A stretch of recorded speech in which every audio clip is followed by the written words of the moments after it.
नमस्कार। हमारी पूरी दुनिया में जीवन हर जगह फैला हुआ है और दुनिया इतनी बड़ी है कि सारे प्रकार के जीव जंतुओं को देख पाने के लिए हमको सालों लग जाएंगे। अगर मैं आपसे पूछूं कि आपको क्या लगता है दुनिया में कितने प्रकार के जीव हैं, तो आपका उत्तर क्या होगा?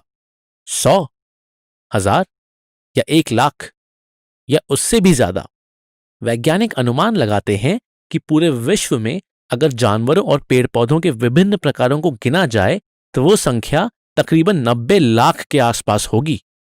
है ना ये आश्चर्यचकित कर देने वाली बात? अगर हम अभी कक्षा में बैठे बैठे विभिन्न प्रकार के जानवरों के बारे में सोचने का प्रयास करें तो हम सोच पाएंगे कुत्ते और बिल्ली, शेर और हाथी, मच्छर और मक्खी, या फिर जंगलों में पाए जाने वाले जानवर जैसे चीता और ऑस्ट्रिच। चलिए, इन जानवरों के बारे में तो हम सोच पा रहे हैं क्योंकि हमने इनको दैनिक जीवन में या किताबों में इनकी तस्वीरों को देखा हुआ है। पर उन प्रकार के जानवरों का क्या जिनको आपने कभी देखा ही नहीं है? समुद्र की गहराई में ऑक्टोपस नाम का एक जीव रहता है जिसके 8 हाथ होते हैं और जो कि अपना रंग पलक झपकते ही बदल सकता है। घने जंगलों में विचित्र प्रकार के कीड़े रहते हैं जिन्हें मैंटिस कहते हैं।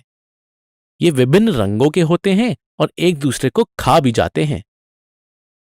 दुनिया के कुछ भागों में हर्मिट क्रैब नाम के केकड़े पाए जाते हैं जो कि समुद्री शेल को अपना घर बना लेते हैं और उसको साथ लेकर घूमते हैं। एक ऐसे प्रकार की मकड़ी भी होती है जो 25 मीटर दूर तक अपना जाल फेंक सकती है। इसको डार्विन्स बाग स्पाइडर कहते हैं। सिर्फ जानवर ही नहीं, पेड़ पौधे भी अनेक प्रकार के होते हैं और कुछ तो ऐसे हैं जिनकी कल्पना कर पाना भी हमारे लिए संभव नहीं है। क्या आप जानते हैं कि कुछ जंगलों में वीनस फ्लाईट्रैप नाम का एक पौधा होता है जो कीड़े मकोड़ों को खाता है? एक प्रकार का पौधा होता है जिसे डांसिंग प्लांट कहते हैं। वो अपनी पत्तियों को इस प्रकार हिलाता है कि लगता है कि वो नाच रहा है। बहुत सालों पहले वैज्ञानिकों ने जब सारे जीव जंतुओं की सूची बनाना प्रारंभ किया तो पाया कि इतने ज्यादा प्रकार के जीव हैं कि एक ही सूची में उनके नाम लिख देने से उनको समझ पाना या उनका अध्ययन कर पाना संभव नहीं होगा।